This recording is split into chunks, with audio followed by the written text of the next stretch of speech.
Wassail, beautiful people.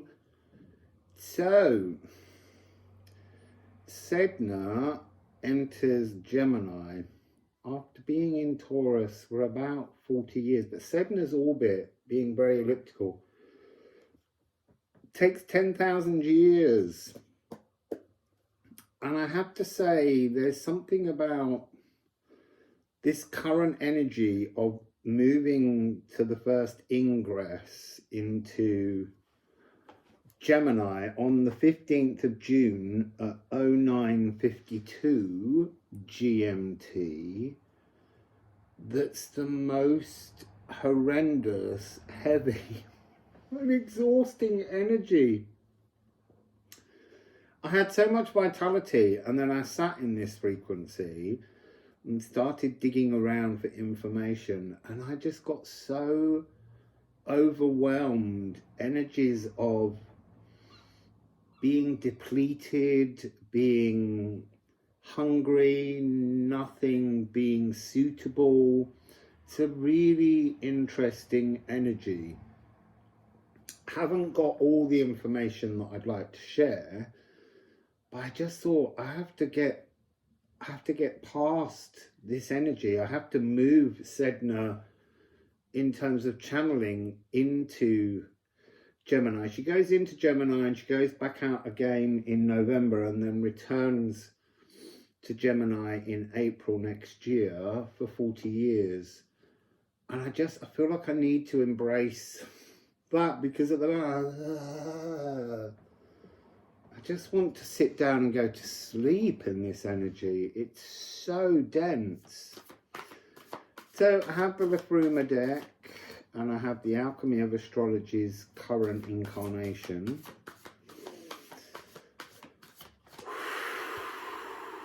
So, Sedna. She's the Inuit goddess of the sea and marine animals. And I feel, you know, being in Taurus can be a complicated energy for some heavenly bodies. She's also a living goddess. She's not dead and in heaven. She's here. And I think that's why tuning into her feels so unbelievably dense, is all I can say.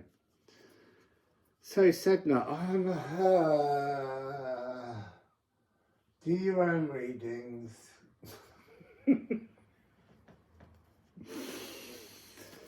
So Sedna, get off my back, Sedna. What would you like to say right now before you get, look, exploring new codes? Actually, it's not around. So here we have Reza and Naiua. I feel like this here, this is the overhang from Taurus, and this is a stung rune, and it feels very much like this energy is stinging us at the moment. It will change. So, Sedna. Do I want this card that came very early? Pluto. So, Sedna is trining Pluto. She's been doing it for quite a while. So, playing with recoding shadows. And I think that's what feels so sticky and heavy. And obviously, Pluto on Sunday, just a few days before she moves, Pluto's still in Aquarius at 0 degrees, but will just go backwards because of retrograding into Capricorn until January the 24th next year, maybe. That fog in my head, Sedna, is meaning I can't pull my usual statistics. I had to write them all down. Well, I was writing them all down, and then it just got so blessedly heavy. I had to knock it on the head and just get this underway. Okay, so what are you up to with Pluto?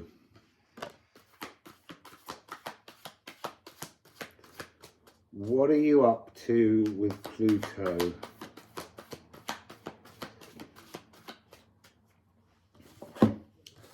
Dredging up the past, secret past, deep, hidden, emotional pasts. Things we don't want to look at, but there's something in this South Node energy, remember the nodes are moving in July, that are about the gifts that we come in with. This is a big collective frequency. It's really huge. I think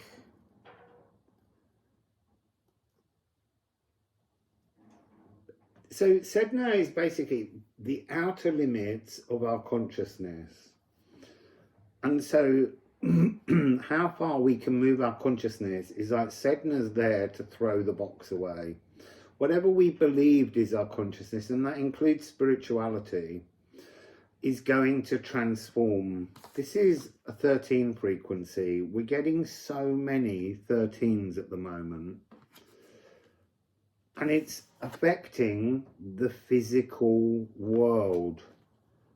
But is that physical gifts? She's almost... I'm seeing this energy of her forcing Pluto to sing completed incarnation songs, so that Pluto can then bring up from the underworld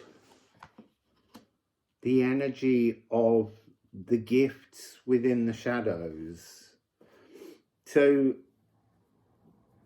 in the underworld at the moment, when you look at this, Pluto, at the point when Sedna moves, will be the only major planet in the underworld, at home in the underworld at that moment. But there's this really strong lineup of Dark Moon Lilith, Pallas Athena, Sappho, Ceres, Makemake, Haumea, Psyche, and Phallus, all in there with Pluto. And I keep picking up this energy that when Pluto reaches this point, it's not like there's a trap that's been set. It's something that has to happen, but it is something that will seem very unexpected.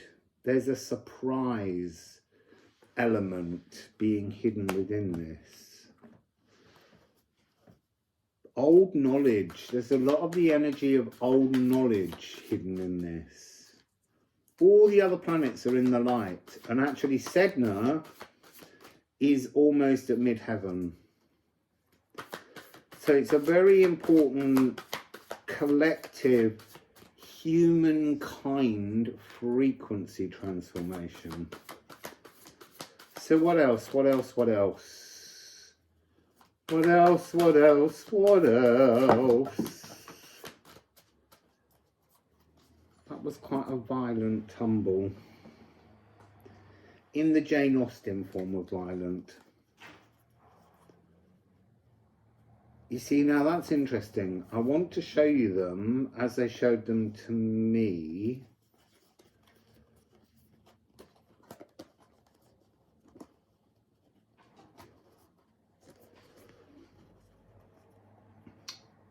An underworld physical magic will begin to birth itself at this point.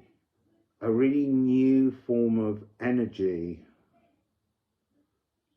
So it will feel, I want to say it will feel very micro, even though it's on a kind of global macro level, but to each individual, this energy will feel minute at first.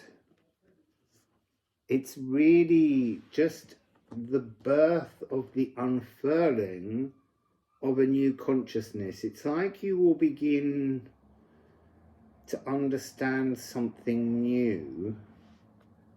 And I mean that's within the next few weeks. But it feels very sticky, very heavy. Almost like it's fighting against your current consciousness now. We're all trying to understand why the world feels so heavy, why our emotions feel heavy, why we feel tired, why we feel exhausted, why we maybe feel ill. And that's this holding of the old consciousness as the only means by which to question the physical sensations within the body.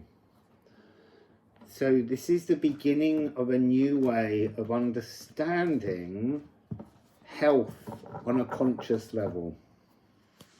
So let's put those back and let's move to this first ingress and hope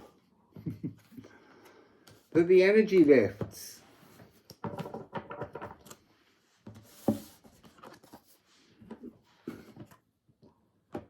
Because it's really, really, really wearing me out.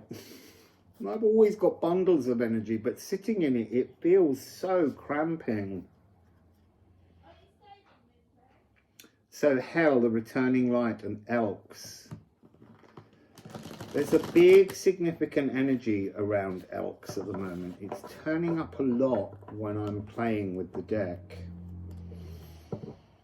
It's a great runic symbol to use as a protection. But when you draw it, you need to draw it descending like Sedna down towards the earth, and then you need to draw the upper two strokes just like the antlers growing from that consciousness. Maybe it's the key to help you tune in. So before we move on, I want you all, if you can, if you're brave enough, to try and settle into this frequency, feel into this frequency, so that you can appreciate the transformations that are coming with this first Sedna ingress into Gemini. Remember, she'll be joining the Sun and Mercury and Juno, so there is a new vocally expressed merging of our life force, new possibilities. So I'm not going to take them, I'm just going to show you. It just came out again. It's like, please use me.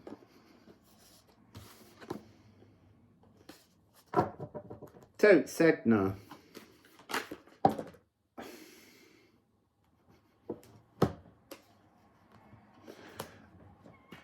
So it's showing me this.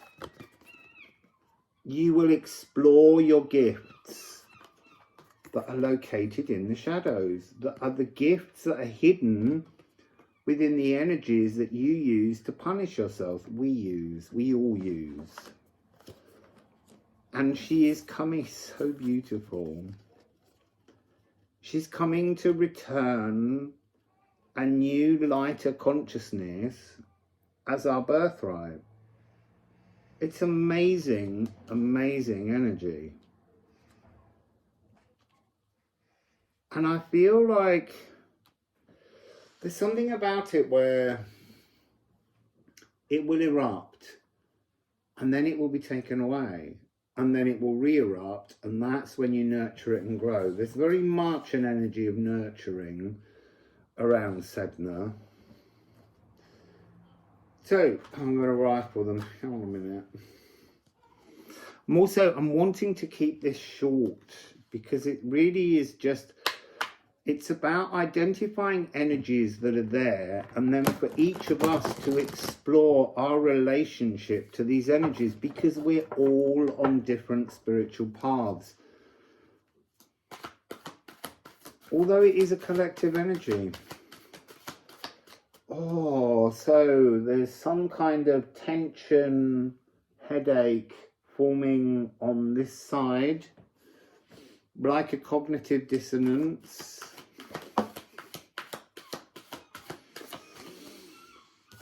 Water. So emotionally sensitive truths. Nurturing, river-like fluidity. We can't fight this. We have to open to these new Sedna frequencies. Now, let me just check. I need a sip of tea.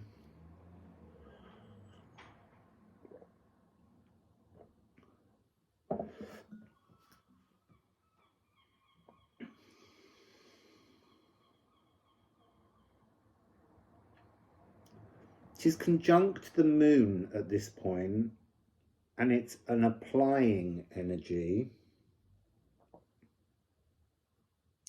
because the moon's moving. Obviously, the moon moves every 27 days, whereas Sedna moves over 10,000 years.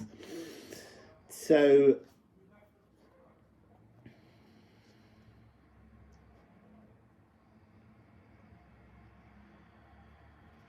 it's interesting, there's something here I'm picking up about. Sedna is working with the asteroids and planets in the light, dealing with emotional issues from natal charts. And it's really just this moment of knowing that all of the nutrients, all of the keys are in the underworld, and Pluto, Hades, is back in the underworld.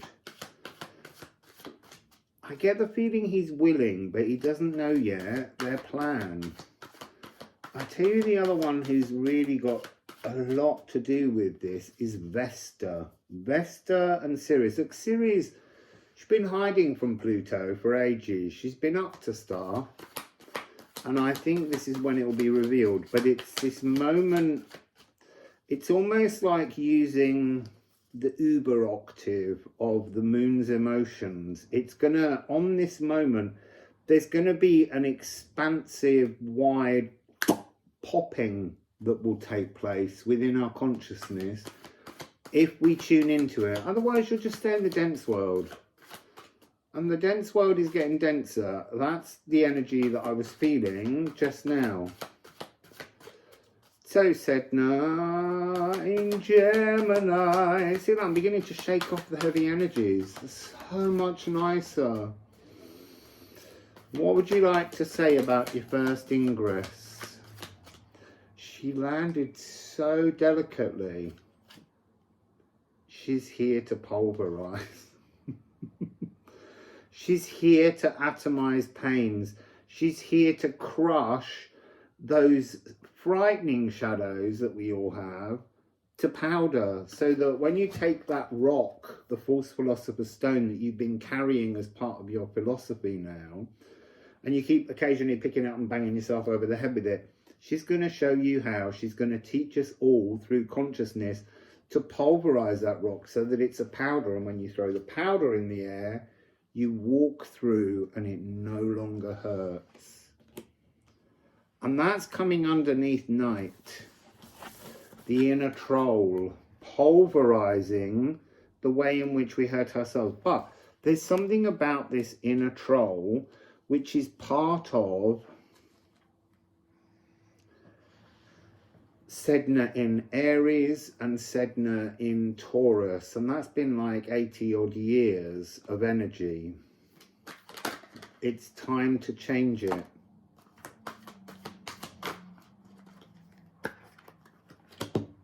So, what do we have here? It's interesting they're saying let go of the old philosopher's stone. Let go of the thing that you cherish. Let go of the version of you that you have created, we've all created throughout our lifetimes. It's time to throw out the box. This is what's being pulverized to be released. It's core magic. It's almost like she's going to shine her light, because she is the midheaven almost. And Jupiter's up there expanding all that energy. It's time to illuminate the true colours within your current Philosopher's Stone. And then, oh, see, look, Jupiter's here. As I said, Jupiter's here with Haumea. And Haumea is about birthing instinctual trust. We're going back to realigning the sacral. Haumea is at 29 degrees, so it is a really important energy. She's at 29 degrees of Libra. There's something where I want to say that we begin this energy out of alignment with our ability to trust. It's like trust has been shredded slowly. We've become so dense. It's interesting because I'm also picking up this frequency, the great cleanser, the cleansing of the sacral by Jupiter, who's now is in Taurus, almost going through to kind of clean slate, wipe everything, very much Brahm frequency, to clean up the traumas. And that's that energy of seeking the new Philosopher's Stone from the moon in Ophiuchus, the 13 moons. I mean, I'm fascinated by how all these are joining in. I'm feeling so much lighter now. So let's just shuffle a little bit more Liffruma. It's like the door to the soul is being kicked open because she's entering a new house. There's one that's flipped in the deck. But down here, we have Witchcraft. This is like the balance between, you see, I want to say dark magic, but it isn't that. It's unlit. So it's physical, traumatic, trapped magic. This is about, and that's in your false Philosopher's Stone. And that's being transformed. Turning your mind upside down and taking away the cosmic doubt, giving us all the opportunity to have a phoenix frequency, to connect. It's interesting, this is the macro. Nothing's more macro and far away than Sedna. So, I'm going to ask, what do we have to look forward to? What do we have to look forward to, Sedna? So, a 0 degrees new start and a greater connection to what I keep calling the Elven Ring, the kind of collective frequency of Liffruma, because Liffruma means the source of all love. So we're being stepped closer during this first ingress, like the glimpse, seeing it briefly, knowing it's truly there. And then it will almost be taken away briefly, because there's a notion where we have to learn to reconstruct frequencies that we witness. So, come along now, please. Come along now, please. Where's this all going? So, I see life force. I see the sun. I see that massive transformation. As I said, the sun is in Gemini at 24 degrees and Juno's at 25. There's something about this not coming out though. It's your choice. You can make it painful by not connecting with Sedna, or you can make the journey easier. Less of a surprise because you've done your preparation. So Where's this all going, please, Sedna? Jolly, jolly Sedna. I can hear a sailor's hornpipe, which is quite fascinating. So, dark moon Lilith and moon in Taurus. There's something coming, an energy opportunity to feel more prodigally empowered when we reach the lunar eclipse in October, because that's shortly before she will go back in. So there will be some kind of this vision, this witnessing the new psychological possibilities of consciousness, connection to a greater cosmic frequency will happen before now and the lunar eclipse, and then it will go dark again. And that's when you explore your truths to reconstruct until the April, when next year, when she returns, so that you're ready. It's how you want to approach this. You can choose to ignore it, but it will be more difficult.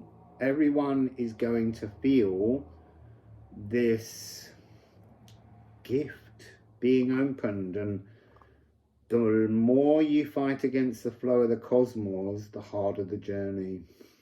So, that's Sedna. Wassail, beautiful people.